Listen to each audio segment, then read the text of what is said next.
최근에 이제 씁쓸한 기사를 하나 봤는데요. 이제 씁쓸한 기사가 뭐였냐면 코로나 때문에 이제 예배가 비대면 예배됐다, 대면 예배됐다가 막 우리 이제 강원도는 좀 덜한데 이제 수도권은 되게 심하잖아요. 그러다 보니까 많은 청소년과 이제 청년들이 교회를 떠났다는 거예요. 이제 많은 청소년과 청년들이 교회를 떠나서 많이 줄었다. 이제 이런 기사를 봤어요. 근데 이제 청소년과 청년들이 교회에 잘 나오지 않게 되는 그 이유 중에 높은 이유 중에 하나가 뭐였냐면 굳이 교회를 다녀야 될 이유를 모르겠다라고 했다는 거예요. 굳이 교회를 다녀야 될 이유를 모르겠다. 그리고 교회에서 얻을 게 없는 것 같다. 이제 이런 식으로 대답을 했다는 거예요. 그래서 이제 그 기사를 보면서 어떤 생각이 들었냐면 누가 문제일까라고 생각했어요. 교회에 청소년과 청년들이 나가지 않으면서 굳이 교회에 가야 될 이유를 모르겠어. 교회에서 얻을 게 없는 것 같아. 라고 생각을 했다라는 건 교회가 제대로 된 것을 주지 못했기 때문일 수도 있고요. 그죠? 또 청소년 또 청년 떠나는 사람들이 교회에서 제대로 주는데 그게 중요하고 소중한 건지 몰라서 그럴 수도 있죠. 또 최악의 경우는 교회도 줘야 될 걸 못 주고 청소년과 청년들 떠나는 사람들도 제대로 못 알아먹는 양쪽이 다 문제인 경우도 있겠죠. 그래서 이 기사를 보면서 과연 교회는 세상을 향해서 무엇을 주어야 하는가? 세상에게 교회가 줘야 될 것이 무엇인가를 생각해 보려고 합니다. 오늘 말씀을 통해서 생각을 해보려고요. 원래 이걸 이제 지난주에 하고 지난주에 했던 설교를 오늘 해야 순서가 맞고 그래야 이제 순서 1, 2, 3 이렇게 번호를 매기는데 하다가 제가 도저히 안 풀리는 부분이 있어가지고 이걸 오늘 하게 됩니다. 오늘 읽은 말씀에 보면 선천적으로 다리에 장애를 가진 사람이 등장합니다. 요즘식 표현이죠. 성경에는 그냥 안진뱅이라고 나와 있습니다. 그럼 이제 요즘 감성으로 볼 때는 성경 최악이다 진짜. 인성고소, 성경 기록자 인성고소 이러면서 장애인 비하다 막 이러면서 이제 문제를 삼을 수 있겠지만 이 당시에 그냥 사람들은 그냥 그렇게 했다는 거예요. 굉장히 이제 천하게 낮게 이제 표현들이 좀 서투르고 막 그런 부분들이 있죠. 안진뱅이라고 불렀습니다. 그래서 이제 저도 오늘 설교할 때는 이제 중간중간에 그렇게 말하겠지만 이 사람은요, 나중에 보니까 무려 40년 동안 태어나서부터 40년을 살면서 다리에 장애를 가지고 있어서 일어나서 움직여 본 적이 없는 그런 사람입니다. 그러니까 이 사람이 움직일 수 없다는 것은 먹고 살 길이 없다는 거죠. 그래서 이 사람이 먹고 살 길이 없어서 이 사람이 하는 일은 매일 아침부터 저녁까지 이 사람 가족이나 뭐 친구나 누가 성전에 이 예배드리는 성전 있죠. 성전에 문들이 많아요. 성전이 크니까. 그 중에 아름다운 문이라고 이름하는 미문, 아름다운 문이라고 하는 그 문 앞에 갖다 앉혀놓으면 그러면 거기 지나가는 사람들에게 구걸해서 그걸로 먹고 사는 게 이 사람의 삶이었어요. 구걸하는 사람. 근데 하루는 성령 충만한 예수님의 제자 그리고 사도 베드로와 요한이 성전 앞을 지나다가 그 사람에게 와서 나사렛 예수 그리스도의 이름으로 그 사람을 잡아 일으키게 됩니다. 그러자 이 사람이 선천적인 장애로 한 번도 일어나 본 적이 없었던 사람이 베드로와 요한이 잡아 일으키니까 기적적으로 일어나게 됐고 그리고 장애가 해결되자마자 성전 안으로 뛰어들어가서 뛰고 춤추며 찬양하며 하나님께 찬양했다. 이제 뭐 이런 얘기고 또 그것을 본 많은 사람들이 40년 동안 거기 앉아 있었으니까 다 알 거 아니에요. 그죠? 미문 앞에 앉은 그 사람, 그 것이 다 알 거 아니에요. 그죠? 근데 그 사람이 일어나서 춤추고 성전 안에서 뛰는 것을 보고 놀랐더라 하는 이야기가 오늘 우리가 읽은 말씀입니다. 자, 이제 이 이야기에 대해서 생각을 해보겠습니다. 선천적으로 장애를 가지고 있던 사람이 할 수 있는 일, 유일하게 할 수 있는 일은 뭐예요? 구걸이에요, 구걸. 세상에 어떤 사람이 구걸을 위해서 당신은 구걸하기 위해 태어난 사람 이러면 되게 기분 나쁘겠죠? 그렇게 태어난 사람은 없어요. 근데 이 사람은 평생 할 수 있는 일은 구걸하는 것밖에 없었습니다. 구걸이라는 건 뭐예요? 나에게 선택권이 있어요, 없어요? 손 내밀고 주십시오 하잖아요. 우리 교회에도요, 이런 이제 분들이 좀 구걸하는 분들이 종종 찾아오거든요. 그러면 제가 막 배가 고파서 처음부터 돈 주세요 이렇게 안 하고요. 제가 배가 고파가지고 먹을 게 없어가지고 막 이러면서 오셔요. 근데 그 아저씨는 거의 주기적으로 와요. 한 일주일에 한 번씩은 꼭 오시는데 꼭 배가 고파서 먹을 게 없어 오셔요. 그럼 이제 얼굴이 좀 익숙해지잖아요. 막 오셨어요. 저도 모르게 안녕하세요 이러기도 하고 그렇게 된단 말이에요. 그럼 이제 뭐 어떨 때는 빵도 드리고 또 이렇게 뭐 우유도 드리고 있는 거 이제 드려요. 그거 아니면 뭐 돈 1,000원을 드리거나 이렇게 해요. 근데 이게 1,000원 드리고 나서 그 다음에 빵 드리면은 좀 싫어하세요. 다른 거 없어요. 이러셔요. 골라요. 근데 여러분, 이 사람은 국어의 태도가 틀렸어요. 그죠? 국어는 원래 손 내밀고 주면 그냥 받는 거예요. 빵 주면 빵을 받고, 떡을 주면 떡을 받고, 돈을 주면 돈을 받는 거예요. 주는 대로예요. 상대가 누가 그 사람이 주는 대로 그 사람에게 의존해서 먹고 사는 게 국어라는 사람이에요. 그러니까 이 사람은요, 굉장히 의존적인 성품을, 이 마음의 이 습관을 가지고 있었을 거예요. 누가 나한테 뭐 안 주나? 뭐 안 주나? 오늘은 누가 나한테 안 해주나? 이런 마음을 가지고 살았던 사람일 거다, 이 말이에요. 남이 도와주지 않으면 혼자 살 수가 없는 그런 사람이에요. 무능한 사람, 그런 사람이다, 이 말이에요. 5절에도 보면 베드로와 요한이 다가왔을 때 이 사람이 대뜸 베드로와 요한을 보면서 어떤 생각을 해요? 무엇을 얻을까 하여 쳐다봤다 그러죠. 그러니까 이 사람은 그냥 기본적으로 습관적으로 그냥 삶이 이제는 본능적으로 얻어먹고 빌어먹고 손 내밀어서 사람들에게 도움을 요청하고 사는 그런 사람이다 이 말이에요. 굉장히 의존적이고 자기 스스로는 무엇도 할 수 없는 무능한 사람이 오늘 이 사람입니다. 평생 남에게 손 벌리고 구걸하는 것 외에는 아무것도 못하는 사람이 어디 앉아 있어요? 성전 문 앞에 앉아 있습니다. 어디 보고 앉아 있었겠어요? 성전 보고 앉아 있겠어요? 성전을 등지고 앉아 있겠어요? 성전에 오는 사람들에게 구걸을 해야 되니까 성전을 등지고 내 뒤에 성전이 있어, 그죠? 그리고 오는 사람들을 바라보면서 구걸을 하고 있겠죠.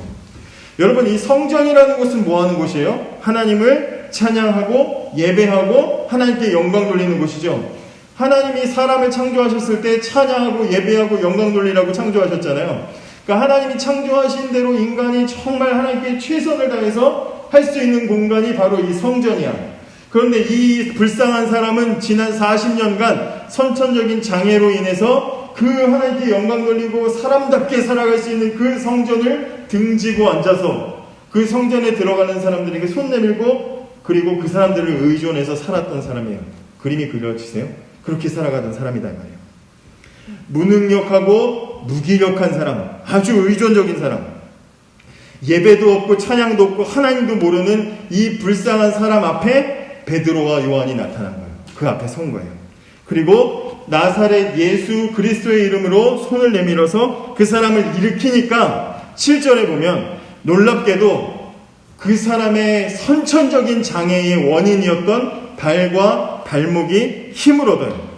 그래서 그 사람이 가지고 있던 문제가, 못 일어난 문제는 발과 발목, 다리에 장애가 있었기 때문이잖아요.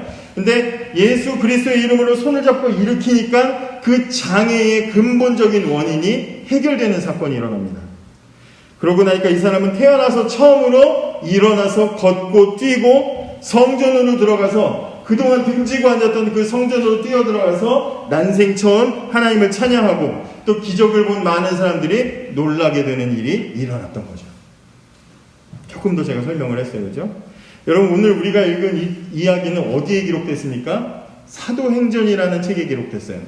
사도행전의 영어 제목은 액츠예요. 액츠. 그래서 사도행전을 어떤 사람들은 움직이는 책이다, 움직이는 책이다 이렇게 얘기해요. 액츠니까 움직이는 책이래요. 왜 사도행전의 별명이 움직이는 책인가 하면 사도행전이란 책의 전체적인 줄거리가 뭐냐? 복음이 움직이는 이야기가 담겨 있어요. 사도행전은 복음이 움직이는 얘기가 담겨 있어요. 어떻게? 복음이 예루살렘으로부터, 아니 예수님의 제자로부터 시작해서 예루살렘과 유대와 사마리아와 전 세계 땅끝까지 복음이 퍼지는 그런 이야기들이 들어있는 책이, 이 기록되어 있는 책이 사도행전이기 때문에 사도행전의 별명은 움직이는 책이에요. 움직이는 책. 그러니까 복음이 전파되는 이야기가 들어있어요. 그래서 여러분들이 사도행전을 보면 몇 년 전에 비터에서 사도행전을 우리 큐티 하면서 이렇게 봤었어요.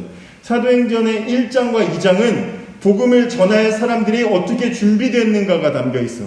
그래서 복음을 전할 사람들이 성령 충만해졌고 성령 충만한 사람들이 나가서 복음을 전했더니 믿는 사람들이 막 모여들었다는 이야기가 1장과 2장에 나와 있어요.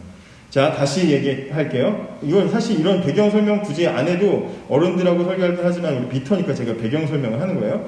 사도행전은 복음이 예루살렘부터 전 세계로 전해지는 그 이야기가 담겨있는 책인데 사도행전의 1장과 2장은 복음을 전하는 사람들이 무엇으로 어떻게 준비되었는지를 소개해요. 성령 충만해졌고 이 사람들이 복음을 전할 준비가 됐다는 이야기.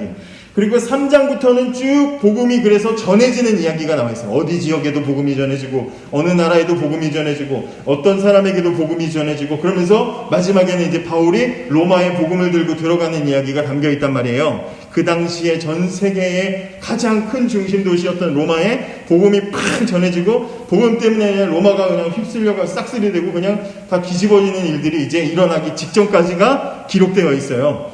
1장과 2장은 준비, 그리고 3장부터는 이제 전해지는 과정들이 소개가 되어 있는데 1장과 2장이 끝나고 이제 복음이 전해지는 그 시작점에 어떤 이야기가 나와 있어요? 오늘 이 안진뱅이 이야기가 나와 있는 거예요. 그러니까 제가 하고 싶은 얘기는 뭐냐? 그냥 오늘 읽은 이 사건이 선천적인 다리장애를 가진 안진뱅이가 고침받는 기적, 단순한 그 하나의 스토리를 담으려고 기록된 것이 아니라 위치로 봤을 때 굉장히 중요한 의미를 담은 사건이다 이 말이에요. 이건 뭔가 상징을 가지고 있는 장면이다 이 말이죠. 안진뱅이가 상징하는 것, 그리고 일으켰던 베드로와 요한이 상징하는 것을 잘 생각하고 알아야 사도행전에 담은 이 의미를 우리가 이해할 수가 있는 거죠. 자, 그러면 안진뱅이는 무엇을 상징하는가? 안진뱅이가 상징하는 것은 죄로 오염된 이 세상 사람들을 상징해요. 안진뱅이는 죄로 오염된 세상 사람들을 상징하는 거예요. 이 사람이 선천적인 장애를 가지고 태어났죠. 태어날 때부터 장애인이었어. 그런 것처럼 죄인은 어때요? 죄인은 태어나면서부터 죄를 가지고 태어나죠. 그죠? 또 안진뱅이가 성전 앞에서 하나님께 찬양하고 예배하는 성전 앞에서 등지고 앉아서 구걸하는 기계 같은 인생, 남에게 도움받고 무능력하고 그냥 남을 의지하고 그러면서 그렇게 기계처럼 살았던 것처럼 모든 죄인들은 하나님께서 창조하신 대로 살지 못하고 마치 하나님께 등 돌리고 있는 사람처럼 하나님 모르고 살아가죠. 세상 사람들이 다 그렇죠. 지난주에 어리석은 부자도 자기 인생을 위해서는 열심히 채웠지만 정작 하나님 앞에선 드릴 게 하나도 없어. 보여드릴 게 하나도 없어. 영혼의 곳간을 채운 것은 텅텅 비어 있었다 그랬잖아요. 그게 죄인의 상태다 이 말이에요. 자기의 힘으로 아무것도 할 수 없는 사람, 삶의 본질을 모르고 기계처럼 그냥 오늘 먹을 거, 오늘 입을 거, 오늘 마실 거 이것만 바라보면서 살아가는 불쌍한 사람, 그게 안진뱅이였고 죄인의 모습이다 이 말이죠. 그렇기 때문에 이 3장에 등장한 이 안진뱅이는 복음을 들어야 할 이 세상에 죄로 오염된 불쌍한 사람들을 상징하고 있는 거예요. 자, 그러면 베드로와 요한이 그 앞에 나타났죠. 베드로와 요한은 무엇을 상징합니까? 베드로와 요한은 그렇게 죄로 오염된 세상에 복음을 전해야 할 교회를 상징하고 신자들을 상징하는 거예요. 대표하는 거죠. 베드로와 요한이 여기 성경에 보면 두 사람이 같이 갔는데 오른손을 잡아 일으키고, 그래서 오른손을 잡아서 일으켰는데 그건 베드로와 요한이 같이 했다는 건가? 베드로가 했다는 건가? 금과 은은 내게 없거니와 나사렛 예수 그리스도의 이름으로 일어나라를 베드로와 요한이 시작 하면서 같이 말했다는 건가 따로 말했다는 건가, 그건 안 나와. 근데 굳이 베드로와 요한이 갖고 베드로와 요한이 이렇게 설명하고 있어요. 이 얘기는 한 명이 아니라 두 명으로 이야기한 것은 지금 상징하고 있는 게 뭐냐? 교회를 상징하고 있는 거예요. 하나님 성령 충만해서 복음을 세상에 전할 공동체를 상징하고 있는 게 베드로와 요한이에요. 이제 더 어려우니까 그 이상은 설명 안 할게. 그리고 그 두 사람이 가서 복음을 전할 대상인 세상을 상징하는 이 안진뱅이 앞에 섰다. 이게 지금 오늘 우리가 보여주는 이야기다 이 말이에요. 그래서 오늘 사건의 핵심 메시지는 교회 다니면 병 고친다 이게 아니고, 교회가 세상에게 줘야 되는 게 뭐냐, 교회가 이 세상을 향해서 줄 수 있는 것이 무엇이냐, 무엇을 줘야 교회다운 것이냐를 말하고 싶은 이야기가 오늘 이 3장 초반에 있는 이야기다 이 말이에요. 자, 그럼 이제 그 이해를 가지고 오늘 말씀을 다시 보면요, 안진뱅이는 매일 그 자리에서 사람들에게 얻어먹고 살았죠. 떡 주면 떡 먹고 빵 주면 빵 먹고 살았어요. 안 주면 굶고 살았습니다. 주는 대로 먹고 살았어요. 그럼 세상 사람들이 이렇게 지나가면서 그 사람에게 먹을 걸 주고 돈을 주고 할 때는 어떤 마음으로 줬겠어요? 도움이 조금이라도 되려고 줬겠죠. 배고픈데 이거라도 드세요. 힘드신데 이거라도 드세요. 이 돈 가지고 뭐라도 사드세요 하면서 그 사람의 당장의 배고픔을 해결해 주려고 지나가는 사람들이 지금까지 먹을 것을 40년 동안 줬을 거 아니에요. 이 사람이 지금까지 주변 사람들에게 계속해서 얻어먹고 살았을 때 당장에 떡 한 덩어리, 빵 한 조각, 아니면 무슨 뭐 음료수 하나, 돈 한 푼 받으면 잠시 동안은 만족시킬 수 있어요. 아, 오늘 잘 먹었어. 야, 오늘 먹은 빵 좋았어. 아주 맛있었어. 아, 오늘 먹은 음식 되게 좋았어. 하면서 잠시 동안은 배고픔을 해소할 수 있었지만, 그러나 그 사람은 다시 배가 꺼지고 나면 그 자리에 돌아와서 구걸을 했어야 됐어요. 지금까지 40년 동안 세상의 도움을 받았지만 세상의 도움은 이 사람에게 아주 잠시 동안의 만족을 줬을 뿐 이 사람의 근본적인 문제를 해결해 주지 못해서 이 사람은 결국 제자리로 돌아올 수밖에 없었어요. 지난 40년 동안. 그죠? 마찬가지예요. 세상에서 주는 위로가 있어요. 우리가 이 세상을 살면서 필요한 것들이 있죠. 부족함이 있어. 뭔가 요구하는 것들이 있어. 그러면 세상에서 채워질 때가 있어요. 돈으로 채워질 때가 있고, 어떤 성공이나 목표 성취를 통해서 채워지는 것들이 있어요. 근데 그걸 오르고 성취하고 취하고 나면 완전히 내 이제 부족함과 갈증이 없어질 것 같지만, 여러분 삶을 살다 보면 그 선을 넘으면 다 될 것 같지만 거기서 또 더 높은 게 보이고, 또 그거 차지하고 나면 더 크고 높은 게 보이고, 계속해서 배고프고 목마르고 그렇게 살아가는 거예요. 그죠? 그렇게 살아가요. 여러분들 지금 이 나이에 7살 때 뭔가 만족했던 걸 가지고 지금까지 영원히 만족하고 살지 않잖아요. 그죠? 7살이 돼서 뭘 하나 차지하고 어린 인형의 집 하나만 있으면 만족할 것 같아. 인형의 집을 드디어 받아서 너무 행복했어. 근데 8살이 되니까 이제는 인형의 집이 아니라 로보카, 폴리 무슨 뭐 세트가 막 더 갖고 싶어. 마음이 점점 바뀌는 거예요. 다른 게 자꾸 보이고 부족함이 보여요. 내 부족함을 완전히 채울 수가 없어요. 그게 세상에서 주는 것들이에요.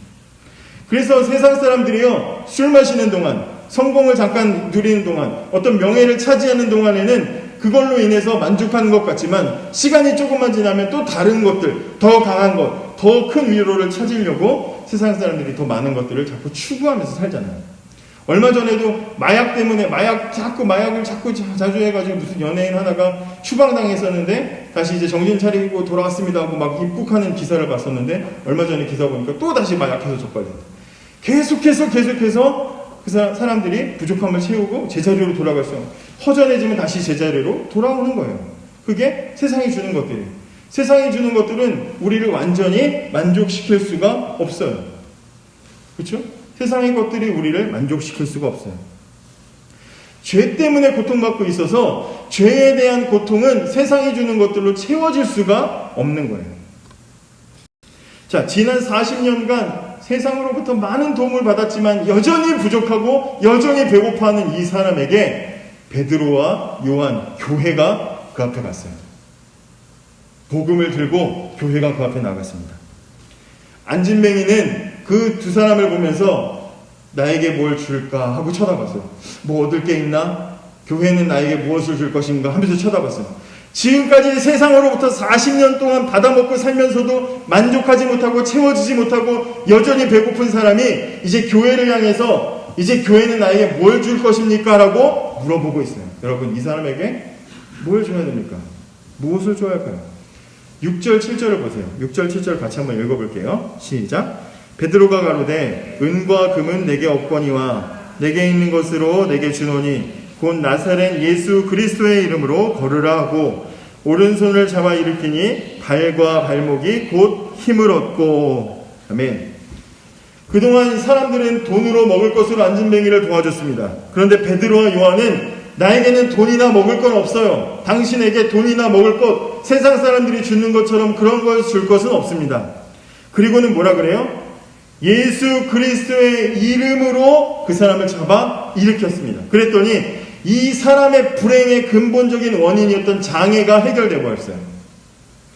선천적인 다리 장애로 고생하고 있었던 이 사람, 선천적인 장애로 비참한 삶을 살고 있었던 이 사람이 그 문제의 원인이었던 발과 발목의 문제가 해결되어 버렸어요. 정확하게 그 문제가 해결됐고, 그러자 이 사람은 금방 힘을 얻어서 일어설 수 있게 되었습니다. 비록 당장에 이 사람이 배고팠었는데 베드로와 요한이 먹을 걸 주지 않아서 아직 배는 고플 수 있어. 그렇죠? 그러나 이 사람은 다시는 구걸 기계처럼 살지 않도록 만들어줬어요. 다시는 무기력하고 손 내밀고 누가 날 도와주나 이런 인생을 살 필요가 없게 되었어요. 당장엔 배고플지 모르지만 베드로와 요한, 교회가 복음을 가지고 다가가니까 세상의 그 죄의 문제가 해결되어 버리는 것과 똑같은 거예요. 여러분, 이게 바로 교회가 세상을 향해서 줘야 되는 겁니다. 베드로와 요한이 안진뱅이의 당장의 배고픔이 아니라 근본적인 문제를 해결해 준 것처럼 교회가 세상을 향해서 해야 될 일은 세상의 배고픔을 해결해 주고 무슨 자선단체를 만들어 가지고 도와주는 일들, 물론 그것도 중요하지만 그것이 아니라, 그게 핵심이 아니라 세상에게 교회가 해야 될 일은 모든 문제의 원인인 죄를 해결해 주는 거예요. 죄를. 교회는 그것을 위해서 존재하고 있는 겁니다. 교회는 세상의 죄 때문에 고통받는 사람들의 그 죄를 해결해 주기 위해서 하나님이 이 땅에 세우신 거예요. 어떻게 해결했습니까? 베드로와 요한이 특별히 신령한 능력이 있어서 해결된 것이 아니라 분명히 뭐라 그래요? 베드로와 요한이 무엇으로? 나사렛 예수 그리스도의 이름으로 잡아당기니까 일어났어요. 나사렛 예수 그리스도라는 말은요, 단순한 그냥 예수님의 이름이 아니에요. 나사렛 예수는 사람 이름이에요. 나사렛에서 태어난 예수. 그죠? 단구동에 살고 있는 박신웅. 이름 나사렛 예수예요. 그냥 사람 이름입니다.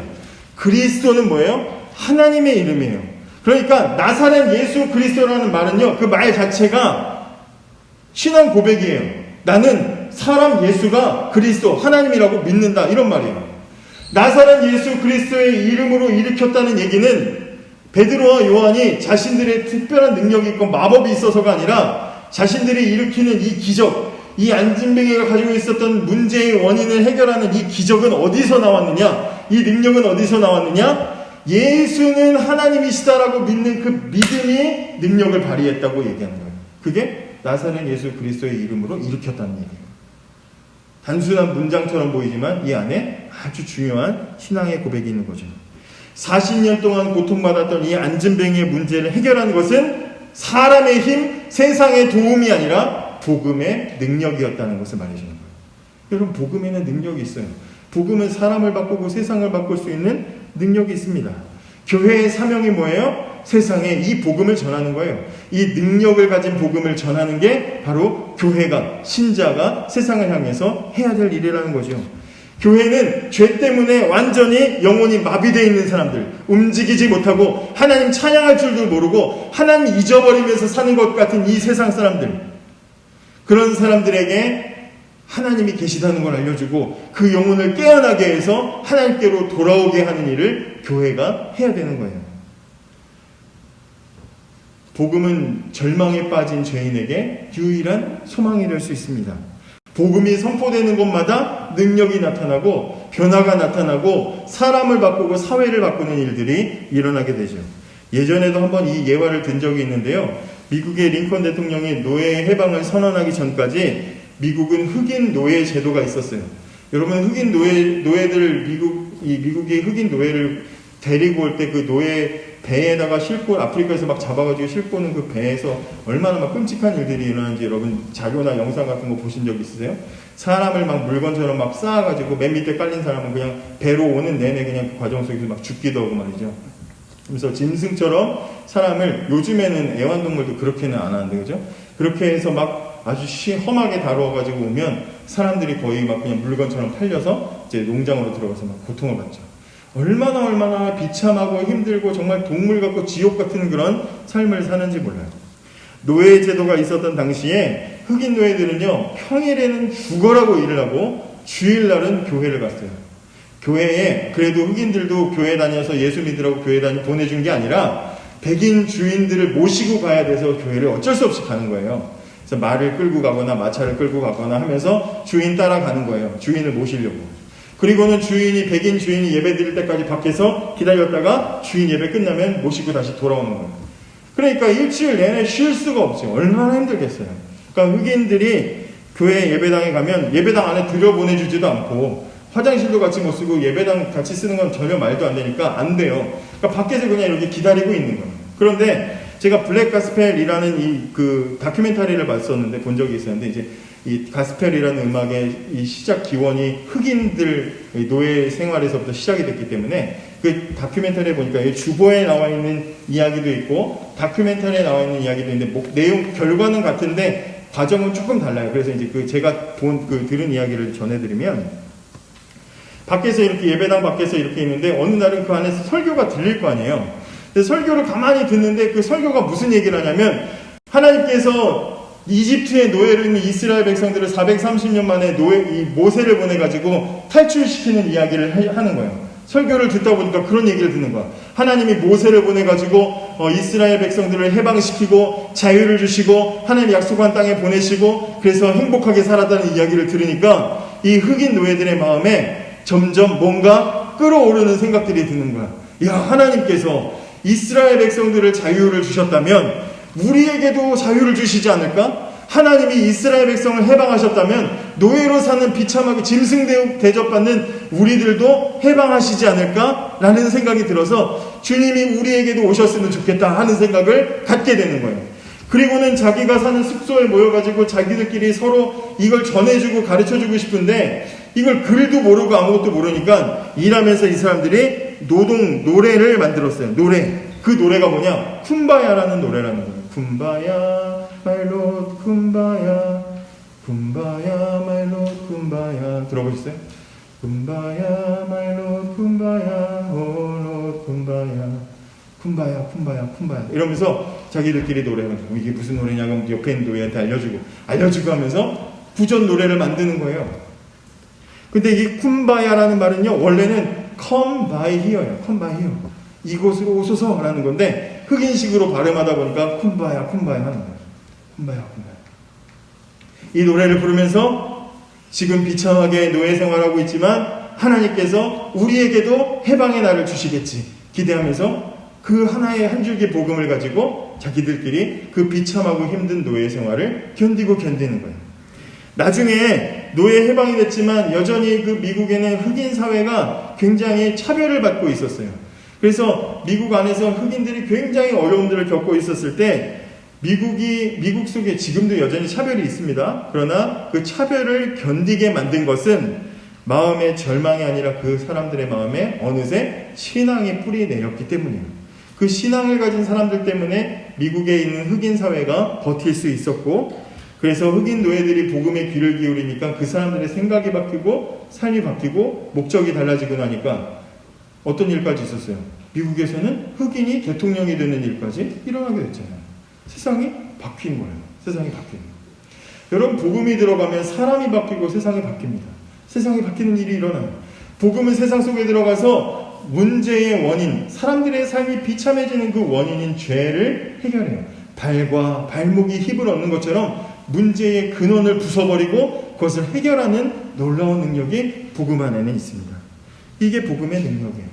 복음만이 그래서 이 세상을 변화시킬 수가 있습니다. 그렇기 때문에 저와 여러분이 이 세상을 살면서 해야 되는 가장 중요한 일, 그게 뭐예요? 바로 복음을 전하는 거예요. 복음을 전하는 거예요. 하나님께서 우리를 부르신 가장 중요한 이유는 복음을 전하는 것입니다. 여러분, 이 세상 구석구석에 아직도 복음이 필요해요. 그래서 하나님은 지금도 우리를 이 자리로 부르시는 거예요. 우리가 이 자리에서 함께 같이 말씀을 나누고 힘을 얻어서 우리가 살아가는 곳에 돌아가 복음을 전하게 하시려고 하나님은 우리를 부르시는 거예요. 그렇기 때문에 여러분들의 가정, 여러분들의 학교, 여러분들의 친구에게 복음 전하는 일을 절대로 멈추지 마시기 바랍니다. 우리 하나님을 소개하고 예수님을 소개하고 신앙을 소개하고 교회를 소개하는 일을 두려워하지 말고 주저하지 말고 전하시기 바랍니다. 여러분들이 무심코 여러분들이 우연히 복음을 전했는데 그 상대방에게는 정말 필요한 메시지로 들어가서 그 사람을 변화시키는 능력이 나타나게 될지도 모르기 때문에 복음 전하는 일을 절대로 멈추지 마시기 바랍니다. 여러분이 복음을 전하면요, 언젠가 어딘가에서 그 복음을 듣고 영혼의 안진뱅이, 영혼의 노예 같은 사람들이 해방돼서 자유를 경험하게 될 것입니다. 바라기는 복음으로 세상을 변화시키는 하나님의 위대한 사명을 잘 감당하는 저와 여러분이 되기를 원합니다.